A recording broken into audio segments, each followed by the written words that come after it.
제가 찬양을 드리면서 가만히 앉아 있는데 옆에 뒤에 배경에서 나비 한 마리가 왔다리 갔다리 하잖아요.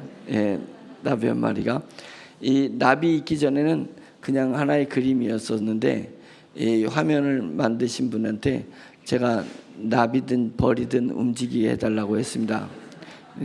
그러면서 이것을 보면서 실제는 이 이미지는 그냥 사진입니다. 사진이에요. 한번 딱 찍어서 움직이지 않는 배경의 사진인데, 저 사진에 나비 한 마리가 살포시 움직이면서 이 사진이 뭐처럼 보이냐면 실제 생명력이 있는 배경처럼 보이는 것을 느꼈습니다. 그것은 뭐냐면 우리의 삶, 한 사람이 한 인생을 살아가는 삶은 어쩌면 사진과 같은 것입니다. 그런데 그 삶에 하나님의 메시지가, 하나님의 음성이 내 속에 이렇게 살포시 움직이게 되면 내 죽은 것 같았던, 고정화되어 있던 내 삶이 순간적으로 역동적인 삶으로 바뀌어버린다는 사실을, 내가 밥 먹고 직장 다니고 사회생활하는 모든 일들이 하나님의 나라에 봤을 때는 아무것도 움직이지 않는 것 같은데, 내 속에서 하나님의 말씀이, 하나님의 감동이 내 속에서 하나의 감동이 딱 일어났을 때 내 모든 전체 인생이 바뀐다고 생각하면 그것을 느낄 수 있기를 예수 그리스도의 이름으로 축원합니다. 아멘. 저희 교회에 방문해 주신 성도님이 있습니다. 지난주에는 기적이었습니다. 한 명도 없었어요. 근데 이번 주에 우리 강비준 성도님 방문해 주셨습니다. 일어나시면 박수로 환영하고,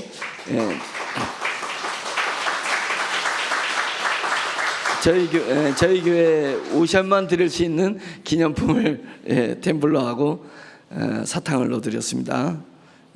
권현희 성도님 오셨는데요. 어디 계신가요? 권현희 성도님. 네, 잠깐 일어나시면 박수로 환영하겠습니다. 템블러 사탕 까드셔도 됩니다. 예배 중에 당이 오르시면 하시고, 또 졸리시면 나가셔서 뒤에 로비에 커피 있습니다. 그래서 커피도 또 드시기도 하시고, 또 일어나셔서 뒤에 가서 서 계시기도 하시고, 그러면서 편안하게 교통하는 시간이니까 일방적으로다가 어쩔 수 없이 설교하는 자가 혼자 얘기하지만 또 여러분들이 이렇게 같이 반응하면서 또 졸리면은 커피도 드시면서 또 서 계시기도 하면서 그렇게 영적인 교감이 있으면 좋겠습니다. 기도 잠깐 하겠습니다. 하나님 아버지, 하나님께 찬양을 올린 분들 주님께서 은혜로 역사하여 주시옵소서. 삶이 찬양이 되게 하시고 찬양을 통해서 또한 삶이 변화될 수 있도록 인도하여 주시옵소서. 찬양하는 사람이 성령이 감동되어 찬양하듯이 찬양을 듣는 사람도 성령이 감동되어서 곡조에 있는 메시지를 들을 수 있도록 주여 도와주시옵소서. 오늘도 우리 강비준 성도님과 권현혜 성도님을 저희 교회에 보내주셔서 감사합니다. 어쩌면 이 두 분이 오지 않았으면 오늘의 예배가 완전한 예배가 되지 못했을 것인데, 하나님께서 이 두 분을 통하여서 우리 예배가 완전한 예배 되게 하시는 하나님의 놀라운 섭리와 은혜가 있을 것이라 믿어 감사드립니다. 하나님, 저희 자신에 대한 미약한 것을 보지 말고 저희 자신이 비록 조그만 노트와 같은 보잘것없는 존재라 할지라도 그 노트 하나 때문에 자동차 전체가 완전한 채로 하나님 움직이게 된다는 것을 저희가 알게 하여 주셔서, 하나님께서는 저희를 필요한 요소에 세우시고 오늘의 이 자리에 있기까지 하나님께서 훈련하시고 연단하셔서 오늘 이 순간의 장면을 완벽하게 만드신 하나님의 섭리와 하나님의 은혜와 하나님의 지혜를 찬양 올려드립니다. 하나님, 오늘 예배드리는 우리 모두에게, 또한 하나님의 말씀을 듣는 우리 모두에게 성령님께서 강하게 역사해 주셔서 우리 영혼의 그 깊은 곳에서 하나님께 감사하고 하나님을 찬양할 수 있도록 주여 도와주시옵소서. 예수 그리스도의 이름으로 감사하며 기도드렸습니다. 아멘. 네, 환영합니다.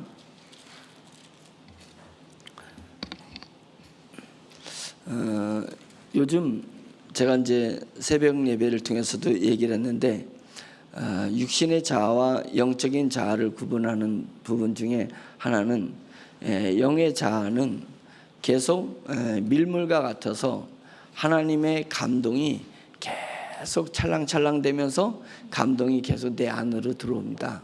바깥에서 안쪽으로 하나님의 감동이 계속 몰려오는 것이 영적 자아가 느낄 수 있는 것입니다. 육적 자아는, 육적인 옛사람은 내 안에서 감정이 바깥으로 나가요. 감정이 바깥으로 나갑니다. 감동이 없이 감정만 바깥으로 나가게 되면 그것이 사람을 상처를 주기도 하고 세상의 모습이 더욱더 드러나서 악한 영들이 우리의 감정을 딱 잡고 하나님의 나라 일을 하는 것이 아니라 악한 영들의 그 일을 만들어내는데 내 감정이 도구로 쓰여질 수 있다. 이제 이런 부분에 대해서 계속 경책하고 우리가 하나님의 성령님의 감동을 받기 위해서 노력하자. 이제 이런 부분들을 주중에 계속 메시지로 던졌던 것 같습니다. 그래서 새벽 설교를 새벽 예배에 나오지 못하는 분들이 지리적인 또 환경이 있고 개인적인 사정이 있어서 새벽 설교, 새벽 예배에 나오지 못하더라도 저희가 감사하게도 동영상으로 만들어지니까 새벽 설교를 꼭 들으시면서 영적 템포를 이렇게 같이 맞춰가면 좋을 것 같습니다. 그래서 저도 단절돼서 메시지를 전할 수가 없습니다. 평일날 던지던 메시지가 주일 설교하고 연결돼서 메시지가 전해지니까 여러분들도 메시지를 단절하지 말고 평일날 새벽에 나가는 그런 설교를 여러분들이 들으셔서 주일 설교랑 연결시키고, 그리고 합력하여서 선을 이룬다고 했으니까 교회가 합력되어서 영성이 합력됩니다. 합력되어서 우리가 그렇게 은혜 생활을 할 수 있기를 간절히 축원합니다. 아멘. 오늘 설교 제목을 뭐라고 하냐면 연결은 힘이 세다. 어디서 많이 듣던 내용인데 한번 연결은 힘이 세다 이런 제목으로 설교 제목을 잡아봤습니다. 오늘 본문의 11절 보면 그러므로 생각하라 이렇게 얘기하고 있습니다. 그러므로 생각해봐라 라고 얘기하면서 너희는 생각하라. 너희는 그때 육체로는 이방인이요 손으로 육체에 행한 할례를 받는 무리라 칭하는 자들로부터 할례를 받지 않는 무리라 칭함을 받는 자들이라 이렇게 얘기를 하는데, 너희는 육체로는 그 이스라엘 사람이 아니었다. 지금 이 에베소는 이스라엘 사람들한테 전하는 메시지가 아니라 이스라엘 사람 선택된 백성이 아닌 헬라 그리스도인들에게 전하는 메시지이기 때문에 이렇게 얘기를 하는 것입니다. 생각해봐라. 예전은 몸으로 보면 우리는 유대인이, 여러분들은 유대인이 아니지 않느냐. 유대인이 아니니까 할례를 받지 않아서 무할례자라 이렇게 칭함을 받은 사람이 아니더냐 이렇게 얘기를 하고 있습니다. 우리가 때로는 하나님의 구원의 은혜를 느끼다 보면 구원의 은혜가 더 깊이 나가야 되고, 하나님께서 나를 선택하셨다라는 것, 내가 그리스도인이 되었다는 것, 내가 하나님의 나라에 상속받을 하나님의 자녀가 되었다라는 그 이론, 그 이론만 내 안에 있게 되면 결국 내가 고착돼야 되는 그런 모습이 있을 때가 많이 있습니다. 내가 고착돼야 되는 거예요. 근데 우리가 그 이론에 멈추지 말고 경건의 모양에 멈추지 말고 경건의 능력을 향해서 계속 나아가라. 이것이 하나님이 우리에게 요구하시는 것입니다. 하나님의 영광은 멈춰져 있는 영광이 아닙니다.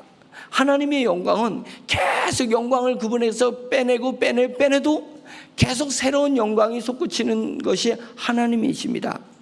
하나님의 은혜는 받고 난 다음에 끝나는 것이 아니라 계속 하나님의 태양이 멈추지 않고 계속 햇살을 우리에게 뿜어내듯이 하나님은 우리에게 끊이지 않는 은혜를 우리에게 뿜어내주고 계십니다. 하나님의 사랑도 마찬가지입니다. 하나님의 사랑이 멈춘다면 세상이 돌아갈 수가 없고 인생이 살아갈 수가 없습니다. 모든 자연들이 살아갈 수가 없습니다. 그런데 하나님의 사랑도 끊이지 않고 멈추지 않고 우리에게 임하는 것입니다. 근데 우리는 예수님을 한번 믿으면 따놓은 당상처럼 한번 믿으면 거기서 고착되어 있다는 것이 문제인 것입니다. 생각해봐라. 우리가 예수 그리스도를 믿기 전에 하나님을 알지 못했을 때 우리의 상태를 생각해봐라 라고 하는 것입니다. 하나님의 이름을 부르지 못하고 천국을 소망하지 못하고 힘들고 고통스러워 어렸을 때 부르짖어 하나님을 찾을 수 없었던 그때 오로지 세상이 나에게 있어서는 다인 것 마냥 세상이 가진 것을 가지면 내가 다 가진 것 마냥 남들이 갖지 못한 걸 갖지 못하면 내가 다 잃은 것 마냥 그렇게 살았던 우리의 삶이 있지 않았냐 생각해봐라. 지금은 그런 상태가 아니라 한량없는 하나님의 은혜와 하나님의 축복과 하나님의 능력 가운데서 우리가 살아가고 있는 사람 아니더냐 이것입니다. 여러분들은 고착된 은혜 속에서 살고 있습니까? 여러분들은 고착된 진리 속에서 살고 있습니까? 아니면 내 속에서 지금도 역동적으로 역사하시는 진리 대신 예수 그리스도를 믿으면서 성령님을 의존하면서 하나님의 은혜를 매일 만끽하면서 살아가고 있는 그리스도이냐? 우리는 전자가 아니라 후자의 그리스도인이 되어야 될 줄로 믿습니다. 아멘. 예수 그리스도는 20절에 보면 너희는 사도들과 선지자들의 터 위에 세우심을 입은 자라. 그리스도 예수께서 친히 모퉁이 돌이 되셨느니라. 이렇게 얘기하고 있습니다. 본문을 통해서 사도 바울이 우리에게 전하고자 하는 메시지는 뭐냐면 메시지는 예수 그리스도는 건물과 건물을 벽과 벽을 이어주는 모퉁이 돌이 되셨다. 이어주는 역할을 하시는 그 역할을 감당하신 것이 예수님이다. 이렇게 얘기를 하고 있습니다. 그것을 알기를 바란다. 그러면서 예수님의 속성 중에서 세 가지를 얘기해 주고 있는데 첫째는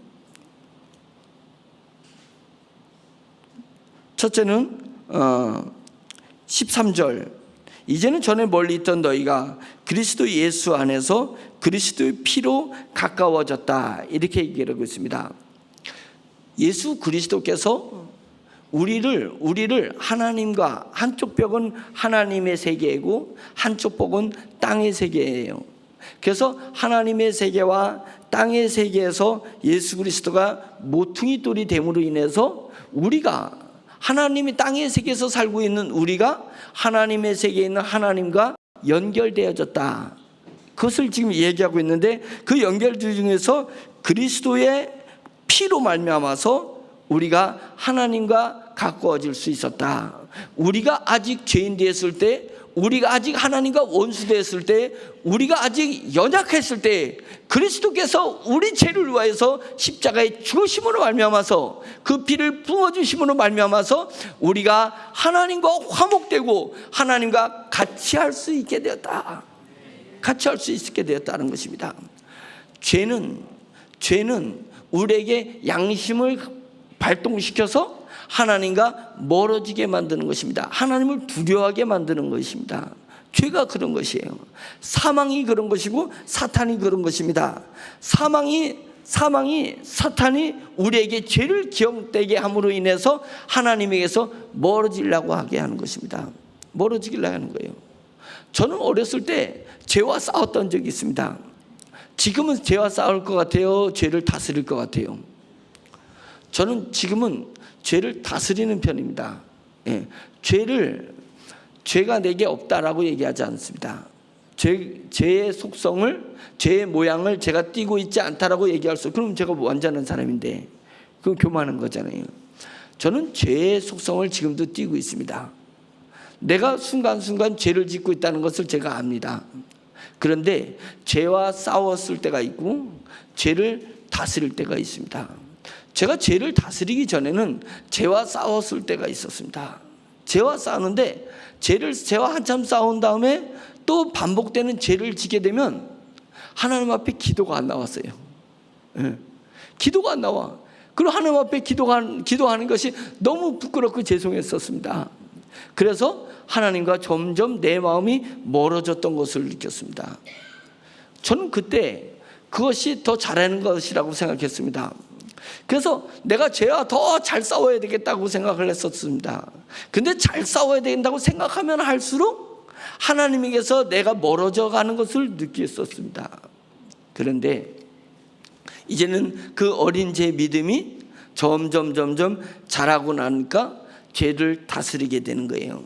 죄를 다스리는 거예요. 그래서 제가 죄를 졌을 때마다 내 육체 연약함 때문에 죄를 졌을 때마다 예수 그리스도의 십자가가 생각나기 시작하는 거예요. 예수 그리스도의 십자가가 아니었다면 내가 지금 이 죄를 졌을 때 이 죄로 말미암아서 사망에 이르게 되고, 이 죄로 말미암아서 하나님과 원수가 되게 되고, 이 죄로 말미암아서 지옥을 생각하게 될 것인데, 예수 그리스도의 보혈의 은혜가 나랑 하나님을 가깝게 해주었다. 가깝게 해줬다는 것이에요. 그래서 제 눈앞에는 지금도 늘 내 앞에서 십자가에 달려 돌아가신 예수 그리스도를 배하라는 것입니다.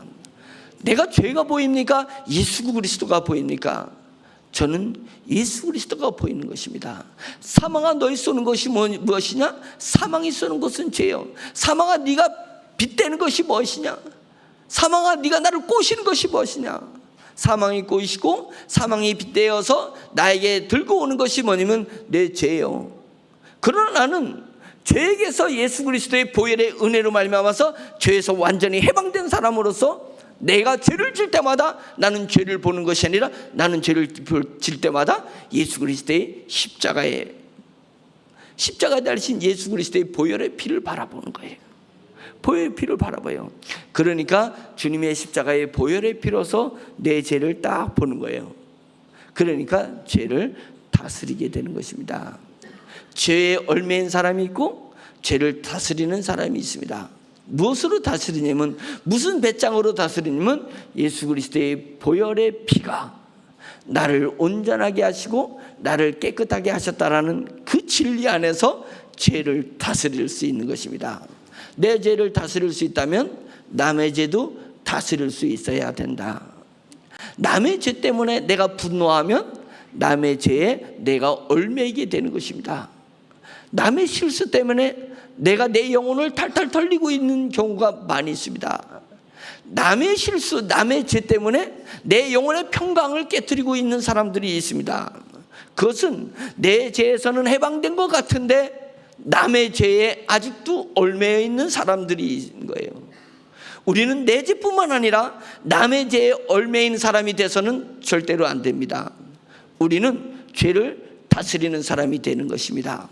그러니까 나의 실수, 나의 죄, 남의 실수, 남의 죄라 할지라도 그곳에서 내가 하나님에게 가까워질 수 있는 것은 우리 주 예수 그리스도의 보혈의 피다. 보혈의 피다. 그래서 내가 잘못할 때마다 하나님 주님의 보혈의 피로 내가 깨끗이 됐음을 제가 고백합니다 라고 해서 죄를 짓자마자 바로 하나님 앞에 고백하면서 하나님 앞에 고백함과 동시에 하나님 앞에 죄에서 자유로움을 느낄 수 있듯이, 남이 나에게 실수하고 남이 나에게 죄를 졌다 할지라도 어떤 죄의 모양이 있어도 죄는 미워하되 사람은 미워하지 말라고. 죄는 미워하되 사람은 미워하지. 죄의 속성은 죄가 이 땅에 항상 있다는 것을 인정해야 된다는 거예요. 인정하고 죄를 다스려야 된다. 다스려야 된다는 것입니다. 주님의 길을 걸어갈 때에, 하나님의 나라의 길을 걸어갈 때에 우리가 죄 없는 평화로운 세상에 하나님의 나라를 만들어가는 것이 아니라 죄가 많은 이 세상에 하나님의 나라를 만들어가는 거니까 이렇게 치우면서 나가는 것입니다. 옛날에 나그네가 가다가 여인이 우물에서 물을 기를 때 나그네들이, 옛날 우리 그랬잖아요.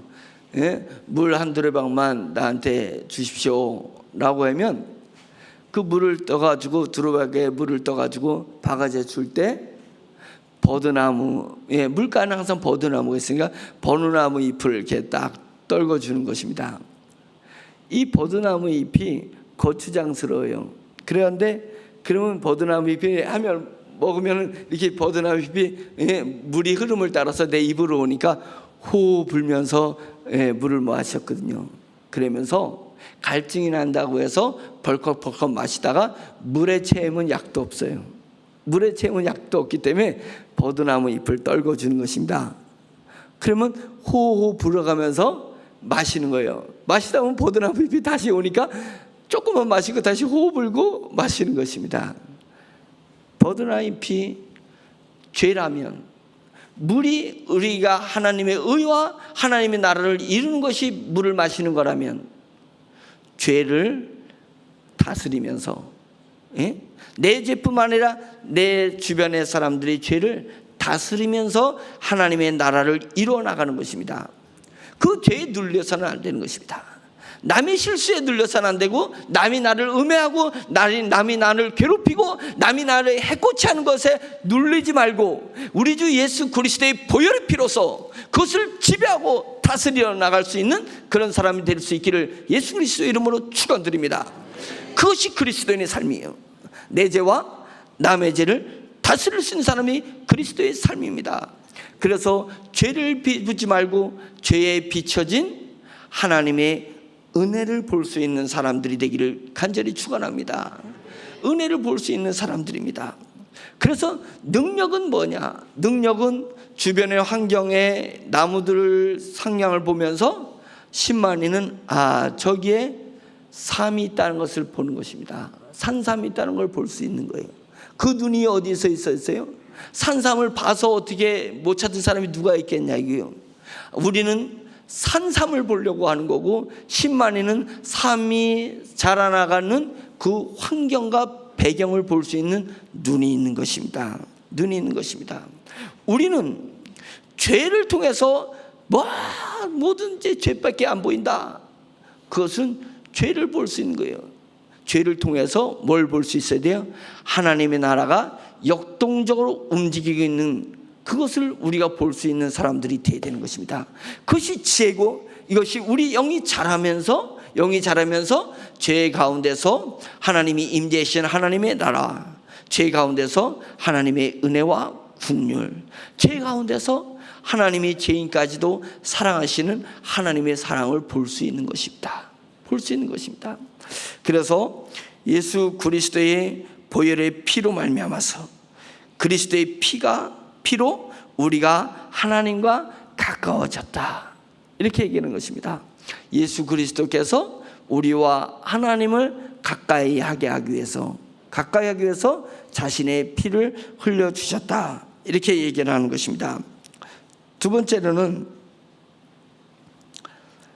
14절, 그는 우리의 화평이신지라 둘로 하나를 만드사 원수된 것 곧 중간에 막힌 담을 자기 육체로 헐어보셨다, 이렇게 얘기했습니다. 중간에 나와 하나님 간에 막힌 담을 주 예수 그리스도의 육체로 헐어버리셨다.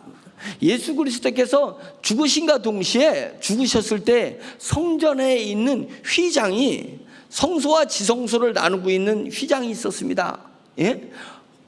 어떠한 빛도 통과되지 않는 아주 두툼한 휘장이 있었습니다. 그 휘장이 위에서부터 밑으로 쫙 갈라졌습니다.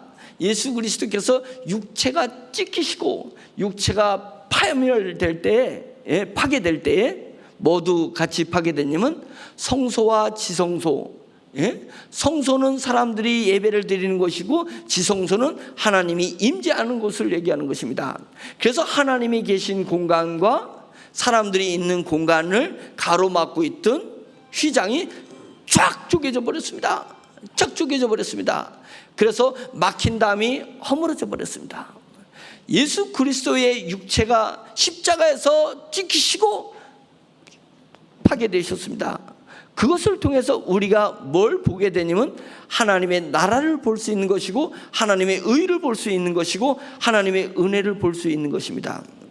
내가 눈이 두 개가 달렸기 때문에 세상을 바라보니까 볼 것 안 볼 것 다 볼 수 있으니까 내가 눈이 떴다고 할 것이 아니라, 우리 주 예수 그리스도께서 우리를 위해서 자신의 몸을 파괴시키셨습니다. 다르게 얘기하면 그 육체는 하나님의 본질상 하나님이었기 때문에 하나님께서 자신의 육체를 우리를 위해서 파괴시켜 주심으로 말미암아서 우리는 남들이 보지 못하고 남들이 느끼지 못하는 것을 우리는 보고 느낄 수 있는 것입니다. 하나님의 나라를 볼 수 있어야 되고 하나님의 영광을 볼 수 있어야 되는 것입니다. 하나님이 우리에게 베푸신 은혜를 볼 수 있는 사람이 되어야 되는 것입니다. 왜냐하면 막힌 담이 무너져 버렸기 때문에 그렇습니다. 우리에게 보여주지 않는 것이 아닙니다. 하나님께서는 종말도 미래 심판의 일을 그 마지막 종말의 때도 우리에게 보여주시는 것입니다. 가르쳐 주시는 것입니다. 도적같이 주님이 오시는 것은 세상의 눈으로만 세상을 보는 사람들에게 도적같이 임한다는 것이지, 영의 눈을 열어서 예수 그리스도의 육체의 찢기심을 통해서 우리 앞에 하나님의 담이 확 허물어져 버려서 하나님의 비밀을 볼 수 있는 우리에게는 그 비밀이 감춰져 있는 것이 아니라 드러난 것입니다. 드러난 것입니다. 아가서에서 우리 주님을 뭐라고 했냐면 봉한샘이다, 봉한샘이다, 그 다음에 덮은 우물이다, 이렇게 얘기를 하고 있습니다. 봉한샘이고 덮은 우물이 뭐예요? 내가 가서 갈증이 나는데 숲을 막 헤매고 다니다가 보니까 샘물이 있는 거예요. 너무 맑은 샘물이 콸콸 솟아나는 거예요. 그래서 샘물을 이렇게 먹었습니다. 샘물 먹어서 속이 후련해요. 그리고 또 일을 하러 갔다가 오면 요 샘물이 남들이 요 샘물에 흙탕물을 번지지 않을까, 이 샘물을 막아버리지 않을까, 이런 생각에서 그 샘물을 덤해버렸습니다. 봉했어요. 뭘로 봉했어요? 나뭇가지로 이렇게 안 보이게 봉해 넣었습니다. 왜? 내가 또 와가지고 이 샘에서 갈증이 날 때, 일하다가 갈증 나면 또 여기서 샘물을 먹어야 되니까 이 샘물이 흙탕물이 되면 안 되기 때문에 봉한 샘인 것입니다. 덮은 우물은 뭐예요?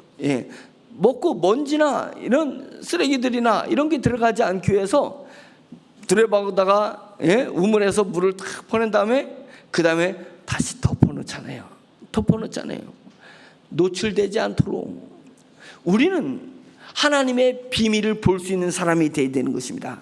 하나님의 나라의 비밀을 볼 수 있는 사람, 영의 세계를 볼 수 있는 사람이 되는 거예요. 그것을 하나님께서 막으시지 않으셨다는 것입니다. 우리 영이 어두워서, 우리 눈이 어두워서 하나님의 나라를 보지 못할 뿐인 거예요.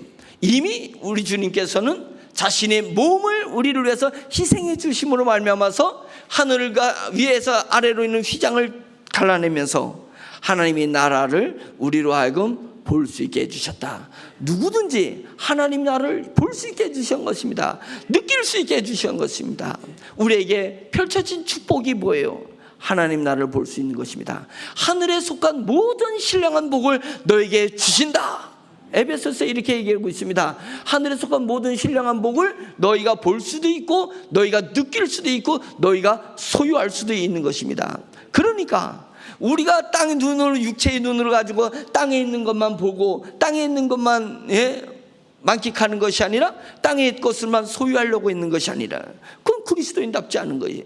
우리가 그리스도인이라면 남들이 보지 못한 걸 봐야 되고, 남들이 추구하지 못한 걸 추구해야 되고, 남들이 소유하지 못한 것을 우리는 소유하는 사람이 되어야 되는 것입니다. 그러면 땅의 것이 의미가 없어져 버려요. 땅의 것을 소유하는 것이 욕심이 있지 않습니다. 왜요? 내 안에 하나님의 나라 것으로 가득 채워졌기 때문에 그런 거예요. 하나님의 나라가 내게 채워진 거예요. 하나님의 나라가 내게 보이는데 세상의 것이 뭐 보고 있는 게 뭔 의미가 있겠어요? 그래서 영성이 깊은 분들은 차 타고 쫙 어디를 가면서도 별로 바깥을 안 보는 거예요. 바깥에 보면 좋겠죠. 그런데 일부러 안 보는 것도 아니고 그 차 타고 가는 동안에 심령에서 하나님의 나라가 느껴지기 시작한 거예요. 하나님의 나라가 보여지는 거예요. 그러니까 사람들이 환상적이다, 너무 좋다, 멋지다 이런 것들이 별로 멋있지 않는 거예요. 그것이 멋있다 그래서 감탄할 감탄사가 이미 하나님 앞에 쓰여지는 것입니다. 하나님 앞에 그 감탄사가 쓰여졌기 때문에 세상에 대한 감탄사가 별로 없게 되는 것입니다. 아멘. 지금 추운가 봐요. 이 온도가 너무 낮아서 에어컨 온도가 낮습니다. 좀 조절을 해 주시기 바랍니다.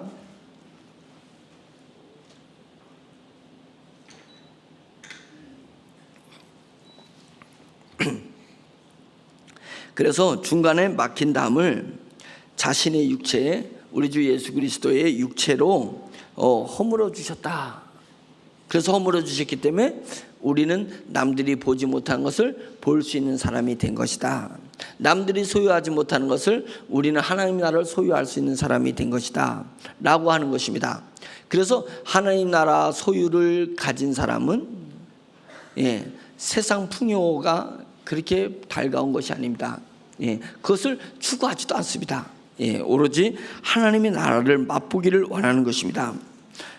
세 번째는 16절에 나옵니다. 또 십자가로 이 둘을 한 몸으로 하나님과 화목하게 하려 하심이라. 원수된 것을 십자가로 소멸하셨다. 이렇게 되고 있습니다.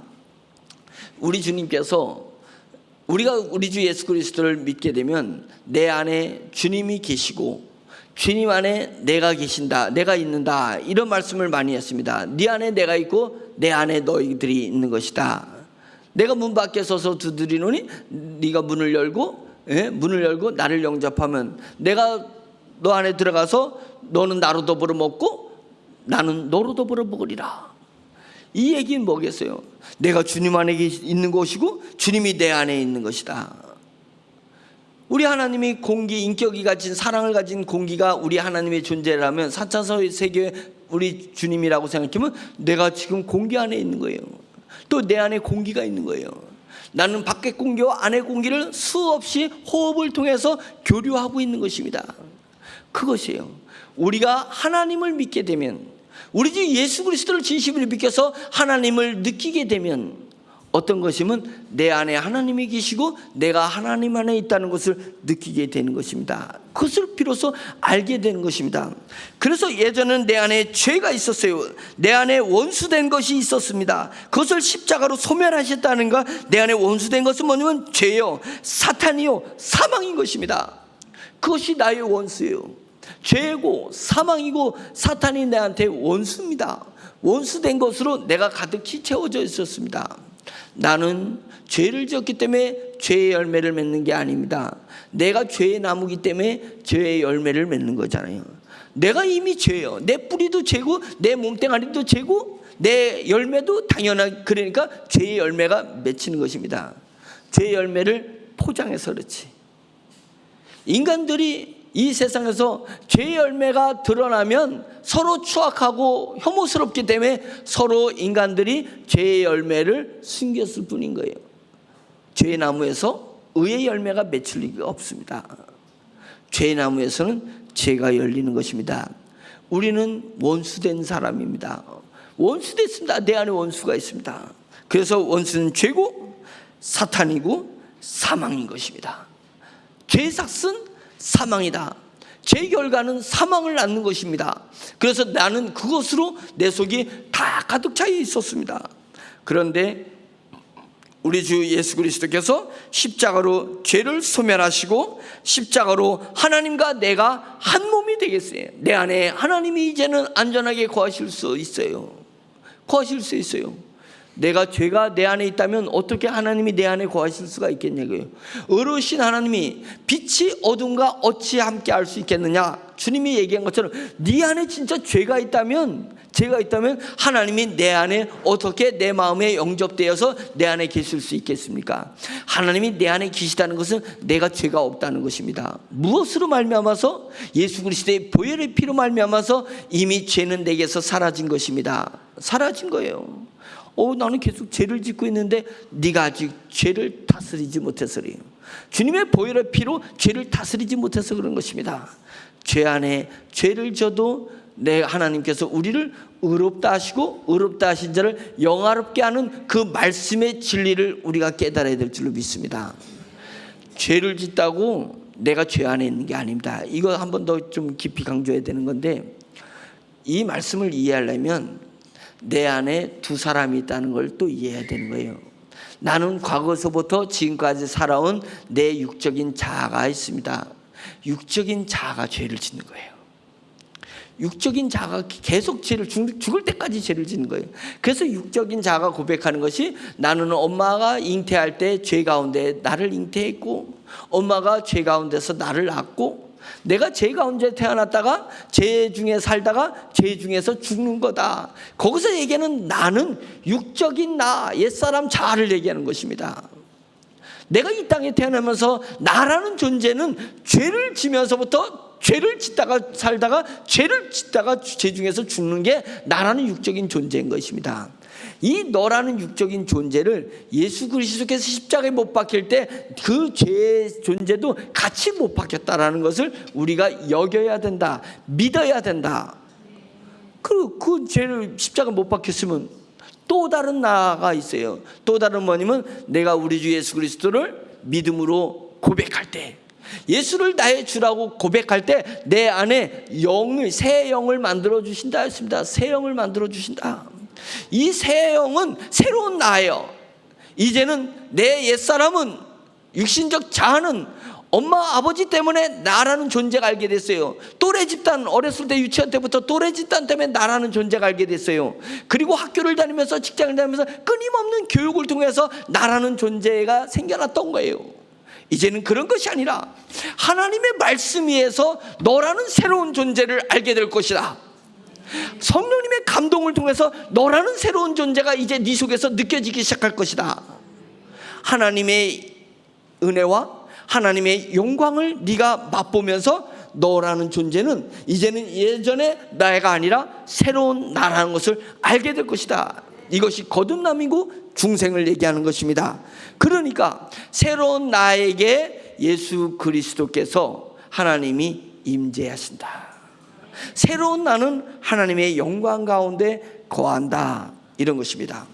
내가 거한다는 것은 옛사람인 육적인 나를 얘기하는 것이 아니기 때문에. 그래, 오라 나는 공고한 사람은 누가 이 사망의 몸에서 나를 건져낼까? 누가 건져내겠어요? 우리 주 예수 그리스도의 보혈의 피, 십자가, 우리 주 예수 그리스도의 육체의 죽으심, 그거를 통해서 내가 이 사망의 몸에서, 옛사람에서 해방되어서 우리는 새 사람으로 살아가는 것이다. 아멘. 그래서 15절에 법조문으로 된 계명의 율법을 폐하셨으니 이는 이 둘로 자기 안에서 한 새 사람을 지어 화평하게 하셨다. 하나님께서 우리에게 새 사람을 창조해 주셔서 우리가 새 사람으로서 하나님과 하나 되고 화평한 삶을 누릴 수 있도록 해 주셨다. 이렇게 말씀해서 얘기하고 있는 것입니다. 새 사람은 무엇을 느끼는 사람이냐면 성령님을 느낄 줄 아는 사람인 것입니다. 새 사람은 성령님을 느끼는 사람이에요. 그래서 성령님을 통해서 우리가 하나님의 시민이 되고 하나님의 가족이 되었다, 이렇게 얘기하고 있습니다. 19절 그러므로 이제부터 너희는 외인도 아니요, 이제는 외인이 아니다는 거예요. 외인도 아니요 나그네도 아니다. 오직 성도들과 동일한 시민이요 하나님의 권속이라. 권속은 가족이라는 것입니다. 너희는 하나님 나라의 시민이 되었고 너희는 하나님의 패밀리, 가족이 되었다.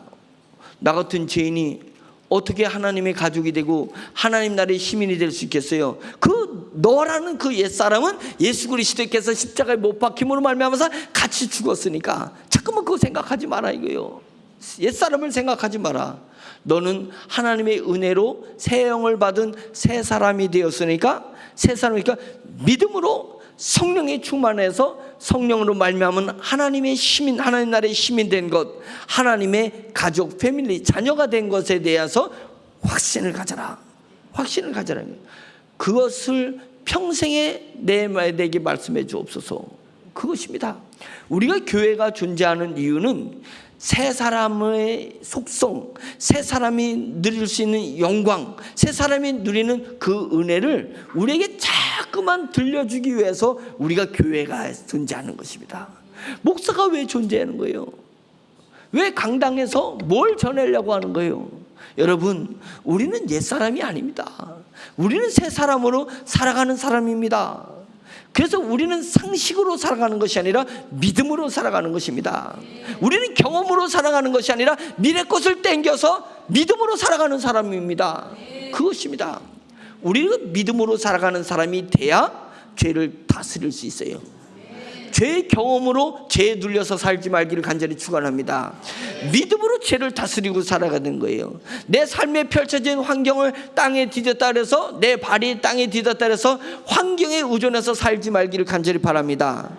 발바닥만이 땅에 뒤질 것이 온 몸은 하늘을 접하고 있는 것입니다. 우리는 하나님의 나라를 접하고 하나님의 나라의 느낌으로 살아가는 것입니다. 그래서 우리는 세상에 속한 사람이 아니라 세상으로 나가는 사람인 것입니다. 하나님 나라를 느껴서 하나님 나라부터 소명을 받아서 세상으로 나아갈 수 있는 사람이 우리라는 것입니다.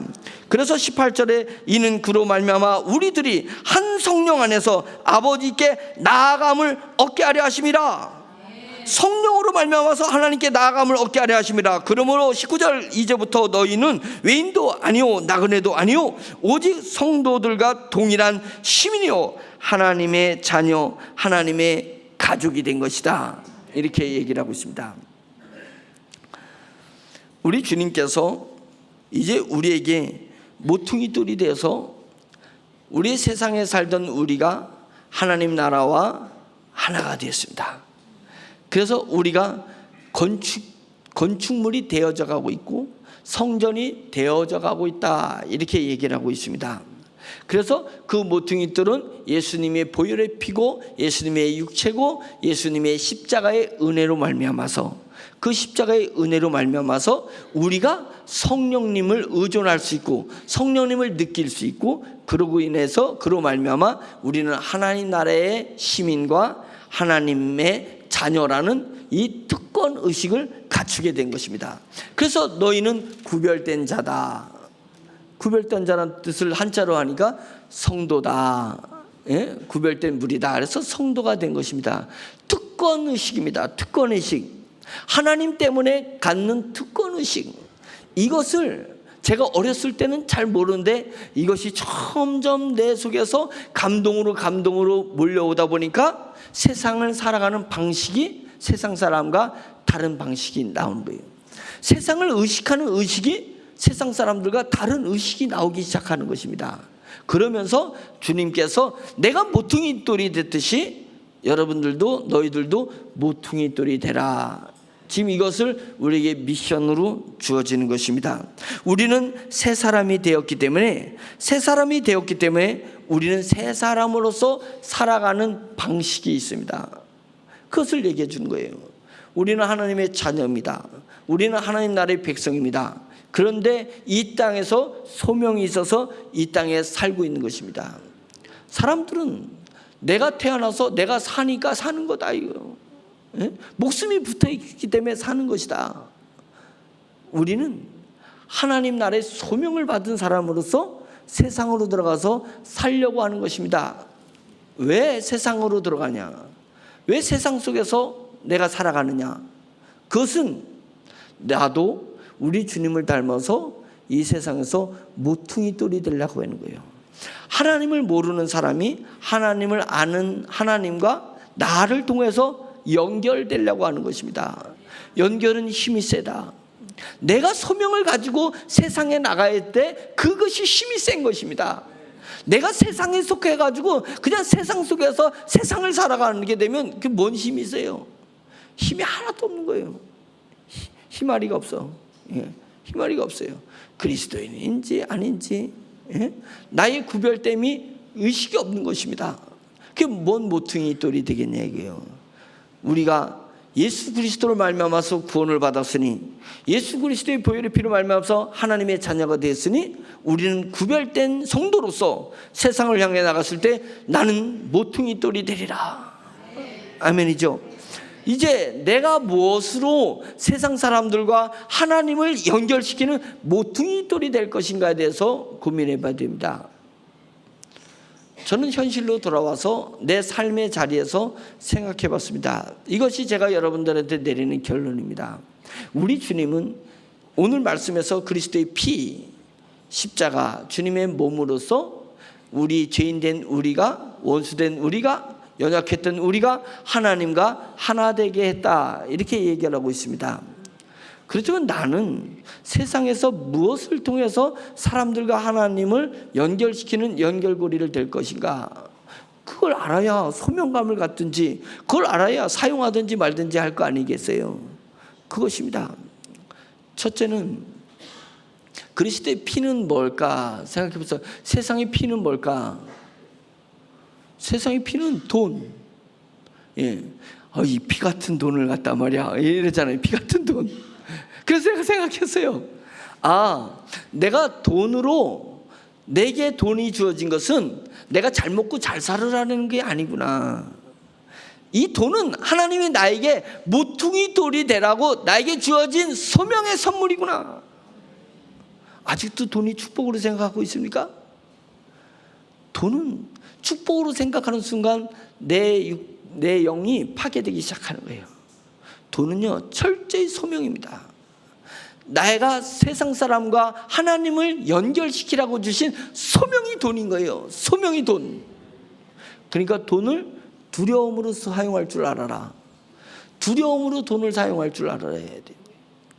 그래서 돈으로, 이 물질로 내가 세상 사람들, 내가 만나는 사람과 하나님을 연결시켜야 되겠다. 이런 각오를 가지고 있어야 돼요.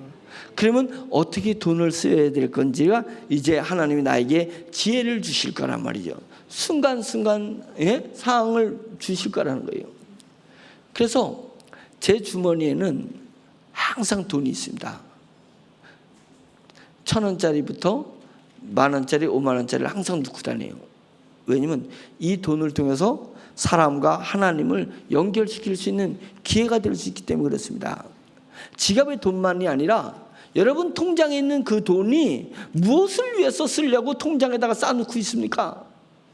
그것은 세상 사람과 하나님을 연결시키는 도구로 사용하기 위해서, 하나님께 언제든지 이 나에게 도구를 사용해서 세상 사람들이 하나님을 알게 하고 세상 사람들이 믿음을 소유하게 하고 하나님의 영광을 추구하게 하는데 내 돈을 던질 줄 알아야 되는 것입니다. 소유, 숫자, 은행에 있는 거 뭐 다 숫자밖에 없는데 그 뭔 의미가 있어요? 자기 만족. 통장에 여유 있게 있으면 자기가 만족하는 것입니다. 만족하는 거예요. 그러나 주님은 샘 솟는 하나님의 은혜를 느낄 수 있어야 되는 거예요. 샘솟이 솟구치는 돈의 은혜를 한번 느껴보셨어요? 느껴보셨으면 말을 하지 마. 느껴봐야 돼요. 소명을 위해서 써도 돈이 나에게 넘치는 것을 느낄 수 있어야 되는 것입니다. 그런 믿음 있는 사람에게 그런 돈을 주시는 거예요. 믿음이 없는데 돈을 요구하면 내가 감당할 수 없는데 그 무기를 달라는 것과 똑같은 것입니다. 내 체력은 그 무게를 들 수가 없어요. 들 수가 없어. 근데 그거를 든다고 줬다가는 척추 나가고 관절 다 나가. 하나님 줄 것 같아요? 안 주세요. 그래서 화수분같이 내게 넘치는 돈을 정말 받기를 원하면 돈의 개념이 복의 개념에서 소명의 개념으로 바꾸셔야 되고, 돈이 소명의 개념이면 사람과 하나님을 연결시키는 도구로 돈을 사용할 것이다. 이렇게 생각해야 되는 것입니다. 두 번째, 십자가는 뭘까 생각해 봤어요. 십자가. 예수님이 십자가에 달리셨거든요. 십자가는 형틀이었거든요. 그래서 이 십자가는 저주의 형틀이기도 하고 그것을 바뀌어가지고 지금 축복의 상징이 됐습니다. 십자가 구원의 상징이 됐습니다. 그게 뭘까? 라고 생각하니까 그것이 일자리예요. 일자리, 노동. 그것입니다. 직업, 사업체 이런 것이에요. 어쩌면 내 직장이 이 월요병이 있어요. 월요병. 월요일만 되면 주일날 쉬다가 월요일 나가면 직장 가기 싫어 죽을 지경이야. 그게 먹고는 살아야 되니까 가는 거예요. 그 십자가 같은 거잖아요. 십자가는 혐오스러운 거예요. 쳐다보기도 싫어. 내가 가는 이 직장 정말 가기도 싫어. 죽겠어. 근데 꾸역꾸역 가. 근데 그 십자가가 예수 그리스도께서 그 십자가에 달리신 후에 십자가는 저주의 상징물에서 영광의 상징, 구원의 상징이 됐다는 것입니다. 그러니까 우리가 내 직장을 어떻게 보느냐에 따라서 직장이 희망의 곳, 소명의 직장이 될 수 있다는 것입니다. 내 사업체가 힘들고 고단하고 어려워요. 이 사업체가 그냥 빚더미에 있어가지고 이 사업체 이건 빨리 폐업해버리고 다른 걸 했으면 좋겠는데 이거 폐업할 수도 없고 안 할 수도 없고 막 이런 것들이 있을 수 있어요. 그런데 그것은 그 사업체도요, 나를 축복해주는 축복의 도구로 착각했기 때문에 그런 것입니다. 그것이 모퉁이 돌이라고 생각해야 되는 것입니다. 세상과 하나님을 이어주는 그 모퉁이 돌로서 그것이 내 직업이고 내 노동의 터고 내 사업체라는 것을 우리가 인식해야 되는 것입니다. 그렇다면 그것이 천하고 귀한 것이 어디 있습니까? 노동이 천하고 귀한 것이 어디 있어요? 하나님은 인간이 타락한 다음에 바로 하나님이 우리에게 주신 것은 노동을 주신 것입니다. 노동을 주신, 인간에게 가장 숭고한 것이 뭐예요? 결혼이에요. 노동이에요. 이것을 통해서 우리가 역사를 이루어가는 것입니다. 결혼과 노동을 통해서. 그래서 오늘날 악한 영들에서 결혼이 세상이 취해가지고 결혼을 하지 않는 거예요. 그건 매우 비영적인 것입니다. 비영적인 것이에요. 결혼을 통해서 우리는 숭고한 하나님의 뜻을 실현해 가는 것입니다. 아기를 낳음으로. 그 다음에 노동을 통해서 하나님의 나라를 실현해 가는 것입니다. 그래서 돈 벌기 위해서 일을 해요? 아니요. 우리가 일하는 것은 하나님과 사람을 연결시키기 위해서 우리가 노동의 현장을 가는 것입니다. 제가 얼마 전에 어느 목사님을 만났을 때, 목사님이 개척을 하려고 했을 때 제가 그랬습니다. 개척하기 전에 노동의 현장으로 가라. 많은 사람이 있는 곳으로 가서 월급 받으면서 그곳에서 일을 하시라고 그랬어요. 월급 받으면서 거기서 1년이든 2년이든 일하면서 이 노동의 현장이 돈을 벌기 위한 현장이 아니라 세상과 하나님을 모르는 사람과 하나님을 연결시키는 노동의 현장이라고 생각해서 그 소명을 가지고 일을 해봐라. 그러면 그곳에서 개척 멤버가 나올 것이고 그곳에서 교회가 자립될 수 있는 그 원인이 동기가 일어날 것이다. 뭐하러 센 개척하냐 이거예요. 가서 노동을 하시면 돼요. 사람이 많은 곳에서 노동을 해서 사람과 하나님을 복음으로 연결시키라는 거예요. 그래서 노동이 소명인 거예요. 우리 일자리가 소명인 거예요. 귀천을 따지지 말고 돈이 얼마가 벌어지는 거 따지지 말고 어떤 거기서 나를 핍박하는 사람이 있다고 따지지 말고, 아까 얘기했잖아요. 나를 핍박하고 나를 괴롭히는 죄의 속성이 있으면 죄에 비친 하나님의 영광과 은혜를 볼 줄 알아야 된다. 죄를 다스리려고 해야지 죄에 눌리면 안 된다. 나를 괴롭히는 사람을 다스려야 돼. 하나님 성령 제게 능력을 주셔서 저놈을 다스리게 해달라고. 저놈을 다스리게 해달라고. 그렇게 기도하면서 우리는 우리의 길을 나아가는 것입니다. 묵묵하게 나아가는 것입니다. 세 번째, 주님의 육체는 뭘까를 생각해 봤을 때, 내가 내 몸뚱아리로 뭘 해야 되나. 이제 노동은 있으니까, 가만히 생각해 보니까 무엇이 세상과 하나님을 화평하게 하고 세상과 하나님을 연결시키는 거지 나에게 주어진 걸 생각해 봤어요. 돈으로 그렇게 할 수 있었던 것, 그 다음에 내 일자리를 통해서 그렇게 할 수 있었던 것, 또 뭘까요? 한번 생각해. 또 뭘 것 같아요? 머리가 팍팍 들어가는데 잘 떠오르지 않죠? 이미 제가 답을 가지고 있기 때문에 제가 말씀드리고 제 답과 다른 답을 가지고 계시면 그것도 하나 더 하면 돼. 3개에서 4개 하시면 돼요. 2개 생각 안 했으면 5개로 도구로 사용해서 우리가 모퉁이 돌의 역할을 하면 돼요.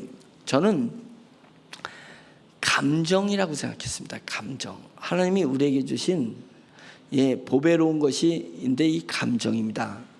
근데 감정이 감동 없이 감정을 유발하면 그것이 모퉁이 돌이 아니라 깨트리는 돌이 돼. 성을 무너뜨리는 돌이 돼요. 이 감정을 잘못 쓰면. 근데 우리가 교회 안에서 하나님의 영적인 감동을, 성령님의 감동을 받으면 이 감정처럼 사람과 하나님을 연결시킬 수 있는 것이 없습니다. 연결시키는 건 없습니다. 우리는 은혜의 사람이 돼야 돼요. 은혜를 비추는 사람이 되는데 정의를 비추는 사람들이 가끔 되는 것 같아요. 교회에서 조금 진리를 배웠다고, 조금 하나님 앞에 내가 열심히 살았다고 뭘로 무장하냐면 진리로 무장해가지고 잣대가 딱 자기 진리의 잣대가 있어가지고 사람들 볼 때마다 딱딱 얘는 얼마 모자라, 얘는 얼마 모자라, 얘 행동은 뭐 모자라.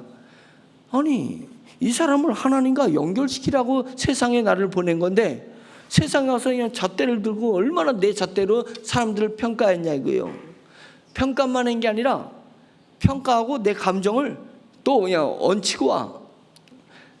꼭 그게 뭐가 같으냐면 여러분들 좀 이해해 주세요. 제가 좀 과한 표현을 하겠어요. 과한 표현, 임팩트 있게 얘기해서. 저는 개를 이렇게 좋아하는 편이 아닌데 싫어하는 것 중에 하나가 이렇게 개를 데리고 다니다 보면 개가 자기 영역 표시할 때 있어요. 영역 표시. 이래가지고 이거 그거 보죠. 사람이 있든 없든 이놈은 가다가 어디 가서 다리 들어. 얼마나 개스럽냐 이거. 얼마나 개스러워. 그 모습 속에 내가 감정을 사람들한테 잣대로 평가하고 거기다 내 감정을 영역 표시하고 있는 내 모습이 개걸스럽다는 거예요.